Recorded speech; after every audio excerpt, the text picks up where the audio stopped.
존경하는 국민 여러분, 박병석 의장님과 선배 동료 의원님 여러분, 정세균 총리님을 비롯한 국무위원 여러분, 서울 강동구을 출신 더불어민주당 이해식 의원입니다. 헌법 전문은 대한민국이 3.1운동으로 건립된 대한민국 임시정부의 법통을 계승한다고 천명하고 있습니다.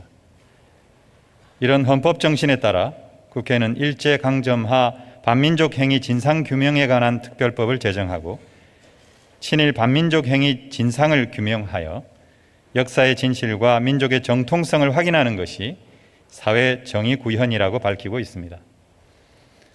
일제로부터의 독립을 자력으로 쟁취하지 못한 탓에 미군정과 전쟁을 겪으며 친일을 제대로 청산하지 못한 것은 우리 현대사의 가장 커다란 비극이요 치욕입니다. 그러나 친일 반민족 행위자에 대한 행적을 밝히고 드러내는 일은 시효가 없는 일입니다. 프랑스의 대문호 알베르 까미는 과거의 범죄를 단죄하지 않는 것은 미래의 범죄에 용기를 주는 것이다 라고 말했습니다. 친일 반민족 행위자에 대한 방관은 미래의 반민족 행위를 부르는 일입니다. 저는 오늘 이러한 관점에서 애국가의 작곡가 안익태의 친일 친나치 행적과 관련해 말씀드리고 정부에 건의하고자 합니다. 안익태는 친일 인명사전에 이름을 올린 인물입니다. 국민들은 그의 친일 행적을 대강은 알고 있다고 믿습니다. 그러나 친나치 행적까지는 아마 잘 모르실 것입니다. 안익태는 나치 독일과 제국주의 일본의 우호 증진에 힘썼고 양국을 중심으로 한 추축국의 전쟁 선전에 앞장섰습니다. 1941년 일본의 진주만 공습 직후 대한민국 임시정부는 일본을 상대로 선전포고를 한 바 있습니다. 그런데 안익태는 그 다음 해인 1942년 독일 베를린에서 임시정부가 선전포고한 일본의 괴뢰국 만주국의 건국 10주년을 경축하는 만주국 축전곡을 지휘합니다. 화면의 영상입니다. 안익태는 이 곡을 직접 작곡하였고 일제와 나치의 주요 인사가 지켜보는 가운데 이를 지휘한 것입니다. 또한 1942년 나치 제국음악원 총재를 역임한 리하르트 슈트라우스가 일본 황기 2600년을 기리기 위해 작곡한 일본 축전곡도 연주했습니다. 그는 1943년 나치 정부의 제국음악원 정식 회원증을 교부받아 일본인 음악가로 활동했습니다. 나치와 일본 관료들이 주도한 나치 체제 협력 및 부역기관인 일독협회 후원을 받기도 했습니다. 최근 공개된 CIA 기밀 문서에 따르면 안익태는 일본의 유럽 스파이 총책 에하라 고이치의 집에 2년 반 동안 기거함으로써 그도 스파이 노릇을 하지 않았나 하는 의혹도 있습니다. 이어서 애국가 곡조에 대해 말씀드리겠습니다. 안익태의 애국가 곡조는 불가리아 노래 오 도브르자의 땅이여를 표절했다는 지적이 있습니다. 애국가와 뗄래야 뗄 수 없는 안익태의 대표작 한국 환상곡은 일부가 개작돼 1942년 만주국 축전곡으로 일본 제국주의에 헌정되었고 만주국 축전곡은 다시 개작돼 1944년판 한국 환상곡이 됐다고 알려졌습니다. 총리님께 질문드리겠습니다.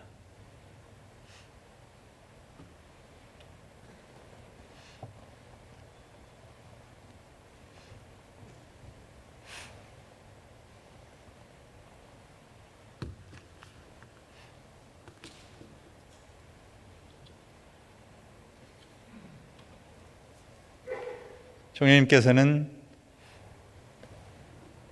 안익태의 친일 친나치 행적과 관련해서 알고 계셨습니까?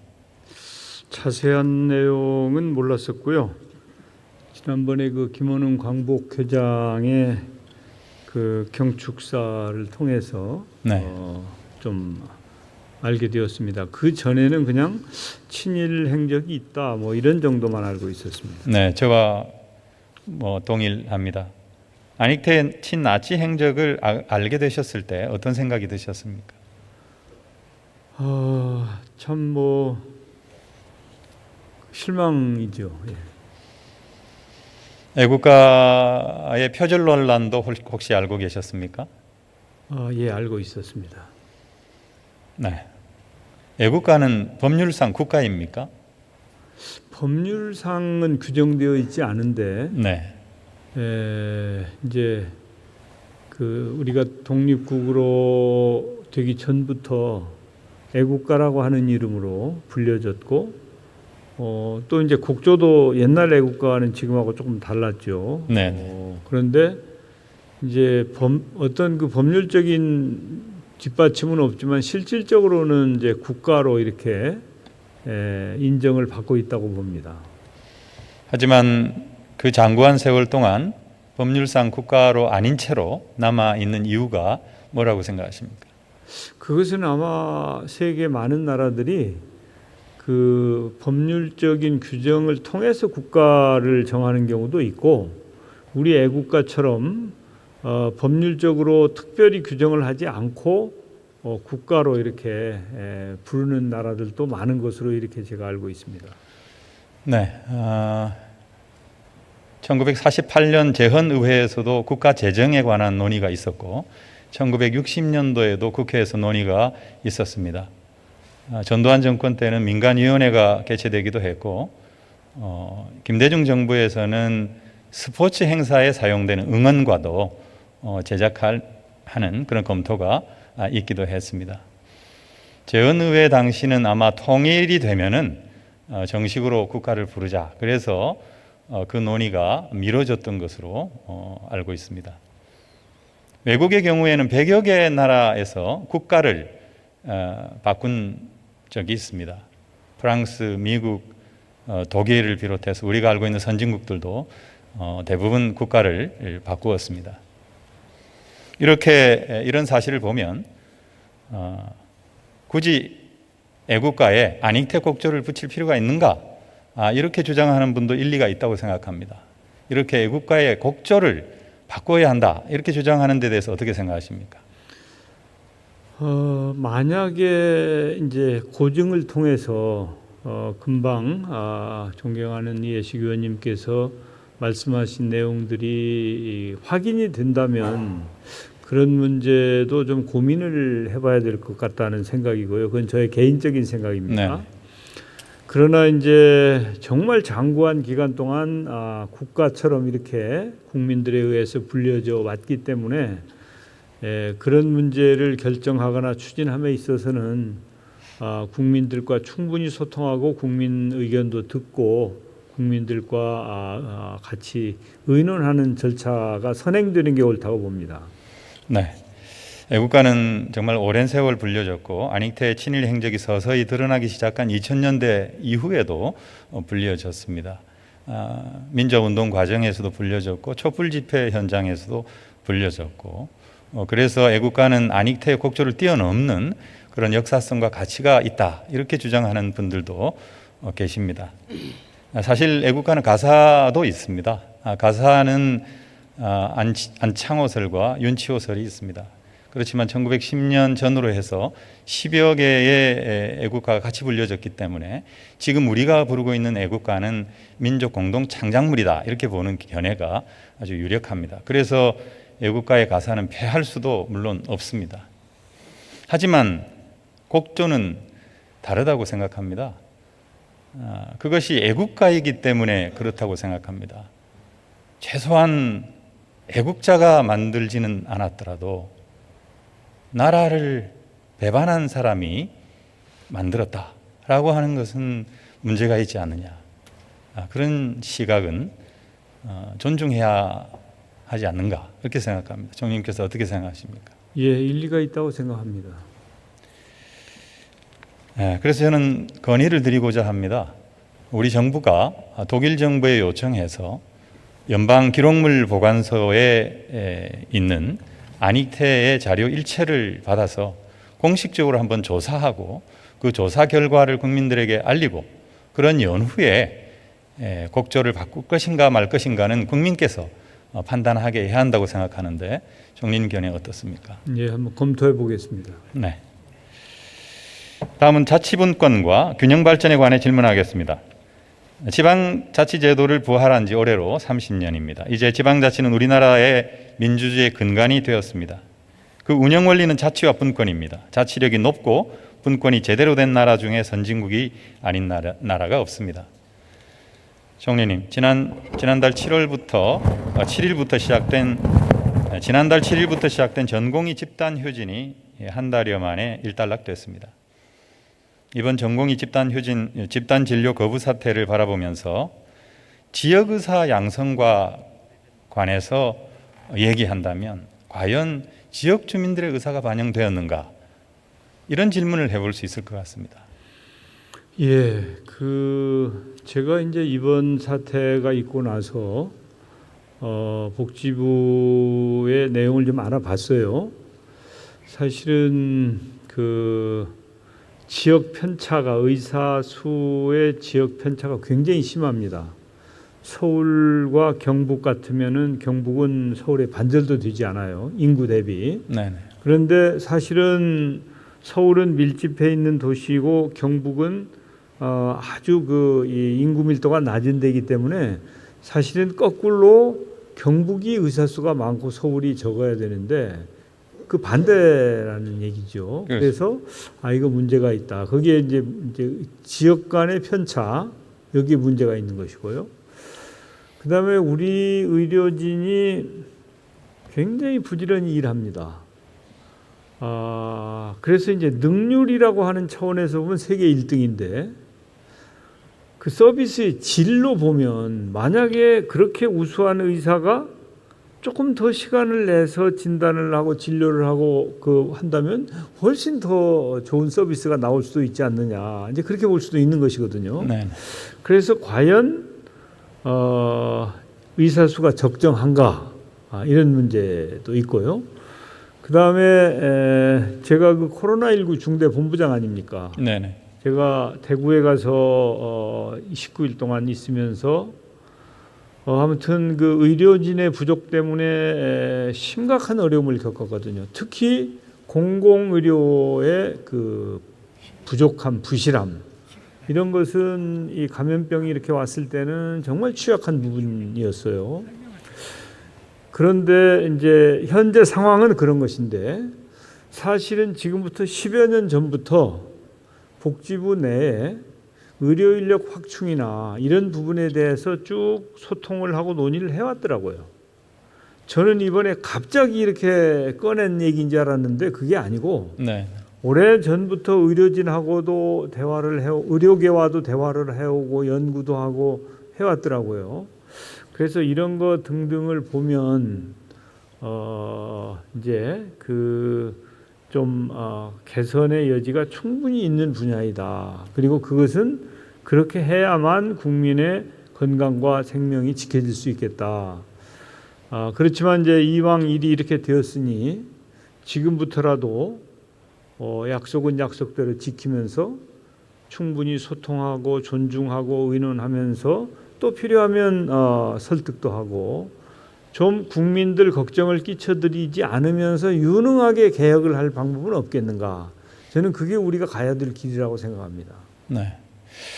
의대 정원 확대 문제는 전국적인 문제고 물론 공공의료 확충도 마찬가지입니다만은 그러나 지역의 공공의료는 매우 빈약한 그런 상황에 있고 그래서 이번에 공공의료를 확충한다는 것은 사실상 지역에 많은 자원을 공공의료 자원을 투입한다는 그런 의미와도 상통했다고 봅니다.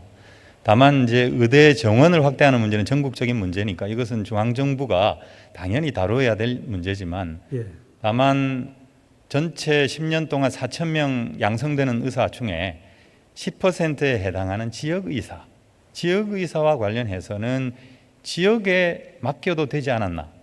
그리고 그런 것을 설계할 때 이런 자치분권의 입장에서 자치분권의 시각에서 지역 주민들이 설계하고 요구하고 그리고 중앙정부는 조정하고 어떤 전체적인 어떤 통합 기능을 수행하고 이렇게 하면 되지 않겠는가. 그래서 지역의사 양성과 관련해서는 특히 지역의사 쿼터제라든가 이런 것들과 관련해서는 그 권한을 저는 과감하게 지방정부에 이양할 수 있고 혹은 위임할 수 있다고 생각하는데 이 점과 관련해서 총님 생각 어떻습니까? 예, 사실은 저는 거기에 공감을 하는데요. 이번에 이제 그런 점이 문제를 야기한 원인이 되었습니다. 무슨 말씀이냐면 사실은 이렇게 정원을 확보하고 지역 의료인을 양성한다는 거 말고 내용은 채워진 게 아무것도 없습니다. 그런데 무슨 시민사회가 추천을 한다더라, 자치단체장이 추천을 한다더라, 이런 것들이 보도가 되면서 이제 그게 마치 음서제다 이래가지고 네. 그게 이제 젊은 의사들이나 학생들을 대단히 분노하게 만들었습니다. 그런데 사실은 그 전혀 근거가 없는 겁니다. 아무것도 정해진 게 없으니까. 네. 그런데 컨셉 자체는 자치단체의 참여를 확대해서 자치단체의 의견을 충분히 반영한다고 하는 그런 내용이 공감대가 만들어져 있던 측면이 있었어요. 정해진 것은 아니지만. 네. 그런데 그런 것들이 이번에 문제를 야기하는 하나의 원인이 되었다. 그래서 사실은 지금도 완결이 된 것 같지만 아직 완결이 되지 않은 상태이고 앞으로도 의정 협의나 또 전체 이 국회에서의 입법과 관련한 협의들이 이루어져야 될 상황이기 때문에 이제 제가 어떤 것을 특정한다든지 또 의견을 제시한다든지 하면 그런 것들이 오히려 분란의 소지가 있기 때문에 네. 제가 말을 매우 아껴야 되는 네. 그런 상황입니다, 현재. 네, 그 점 충분히 이해합니다. 그렇지만 저는 그 이해식 의원님께서 말씀하신 것처럼 지역 의사와 관련돼서는 지자체의 의견이 충분히 반영되고 참여 속에 무언가가 이루어져야 된다고 하는 것은 이제 그건 지방 분권과도 일맥상통하는 것이죠. 네. 원래 저는 그런 생각을 가지고 있는데 이번에 이제 앞으로의 그 의료계와의 대화에 제 개인의 생각은 전혀 반영될 이유도 없고 그야말로 제대로 된 협의체를 만들어서 거기서 지금까지 정부가 논의하던 것보다도 훨씬 더 좋은 의견이 만들어지고 또 분란이 없이 서로가 존중하고 격려하면서 의료 개혁이 이루어지기를 저는 기대하고 그런 쪽으로 일을 추진하겠습니다. 네, 알겠습니다. 2단계 재정분권과 관련해서 질문드리겠습니다. 분권의 핵심은 재정분권입니다. 그렇죠. 예. 문재인 대통령께서는 강력한 재정분권 추진을 국정과제로 채택하고 국세 지방세 비율을 8대 2에서 7대 3까지 약속을 하셨습니다. 그리고 6대 4까지 추진한다는 그런 발표를 했습니다. 작년에 1단계가 마무리됐고 지금 2단계가 추진 중인 것으로 알고 있는데 현재 어디까지 와 있습니까? 아직도 아마 이 약속보다는 좀 부족하죠. 그리고 이제 잘 추진하다가 코로나19 상황 때문에 뜻하지 않게 엉뚱한 데 돈이 엄청나게 많이 들어가는 상황 아닙니까, 현재? 네네. 그래서 재정 분권이 이 원래 목표대로는 잘 추진은 되지 않고 있습니다만은 그 원칙과 철학은 유지되고 있고 앞으로도 우리 정부에서는 지속적으로 재정 분권을 더 개선하기 위해서 더 증진시키기 위해서 최선을 다할 작정입니다. 네, 7대 3까지의 약속을 지킬 수 있는 분은 대통령과 그리고 총리님 두 분밖이라고 생각합니다. 이번에 청와대 보고를 앞두고 있는 것을 알고 있는데 총리님께서 꼭 챙기셔서 꼭 관철시켜 주시면 감사하겠습니다. 예, 저는 적극 노력하겠습니다만은 사실은 대통령이나 총리보다 우리 그 공직자들이 더 셉니다. 노력하겠습니다. 네네. 국가 균형 발전과 관련해서 질문드리겠습니다. 총리님, 행정수도 완성에 대한 정부의 입장이 어떻습니까? 예, 정부가 행정수도 완성에 대해서 최근에 특별히 어떤 결정을 하거나 추진한 내용은 없습니다. 저는 개인적으로 행정수도가 완성돼야 된다고 하는 소신은 가지고 있지만 지금 그 일도 매우 중요한 일인데 다른 중요한 일들이 많아서 제가 취임하고 나서는, 그리고 그 이전에도 제가 보기에 별로 이루어진 것이 없다고 알고 있고요. 단지 이제 그 2차 공공기관 이전 이런 문제를 국가균형발전위원회에서 검토한 수준이고, 행정수도의 완성에 대해서는 그 원칙에 대해서는 동의를 하면서도 구체적으로 아직 그 어떤 실행에 착수하거나 어떤 일을 하고 있지는 못한 상황입니다. 네, 시간이 없어서 이 질문은 간단하게 넘어가겠습니다. 지금 더불어민주당 행정수도 완성 추진단이 전국 순회 비대면 토론회를 벌이고 있습니다. 지금 서울과 경북 지역을 했는데 거기서 나온 공통적인 주제가 이제 서울 수도권 1극 체제에서 다극 체제로 가야 된다, 이런 제안들을 많이 하고 계십니다. 지금 때 맞춰서 광역단체장들께서 메가시티 구상 그리고 행정 통합을 얘기하고 있습니다. 부울경 그랜드 메가시티, 대구 경북 특별자치도, 그리고 이용섭 시장도 광주 전남 통합을 말씀하셨습니다. 이와 관련해서 정부의 기본 입장이 무엇입니까? 예, 저는 뭐 1극 체제에서 다극 체제로 가야 된다고 하는 데는 공감을 합니다만은, 우선 그 기본은 지역 주민들의 합의입니다.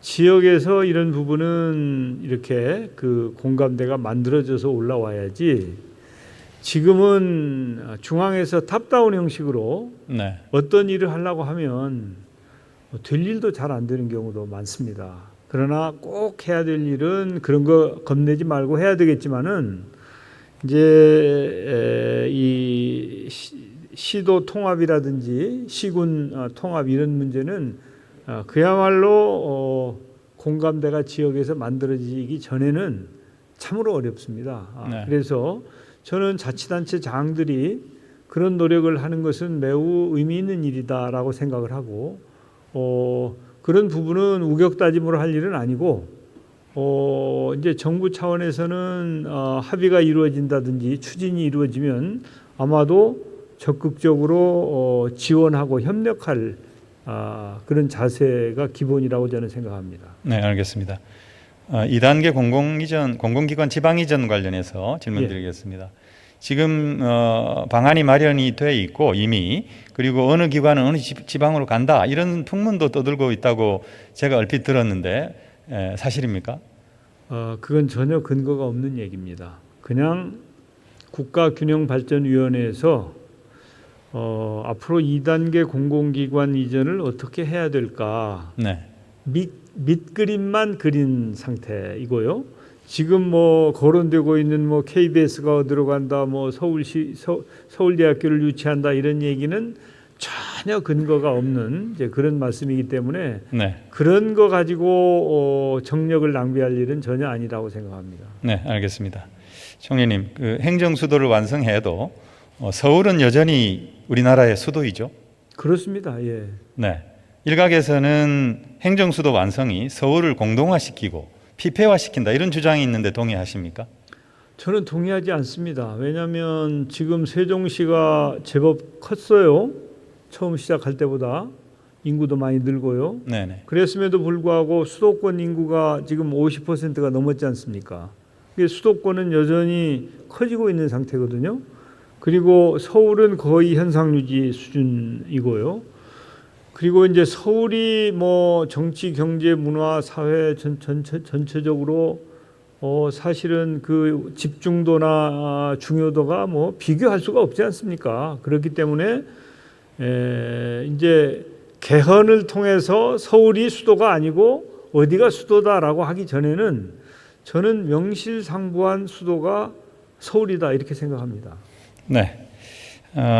총리님, 그 과거 동일이 통독 이후에 수도가 베를린으로 정해지면서 본에 남아 있었던 중앙정부 청사를 유엔에 $1에 매각을 했습니다. 그래서 자연스럽게 유엔을 유치한 그런 사례가 있습니다. 행정수도 완성 이후에 서울에 대한 그런 비전, 이런 것이 중앙정부에 있어야 한다고 생각합니다. 어떻게 생각하십니까? 지금은 조금 이른 말씀 아닌가요? 아직은 뭐 지금 그 이전도 결정을 못 하고 있는데 그 이후까지 걱정하시는 것은 조금 빠른 게 아닌가 싶습니다. 네, 문제 제기 차원에서 말씀드렸습니다. 예, 네, 예. 들어가셔도 좋겠습니다. 네. 감사합니다.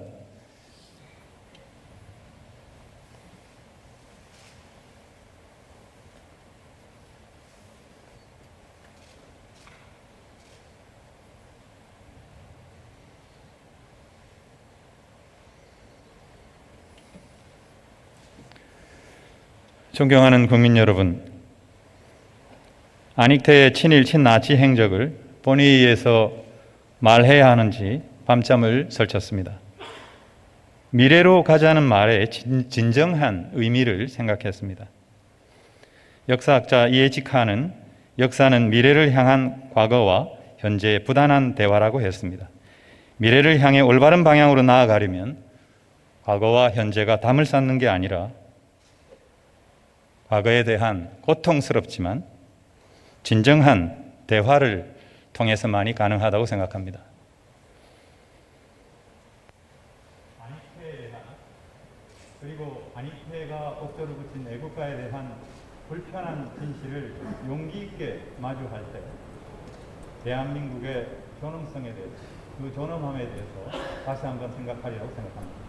경청해 주셔서 감사합니다.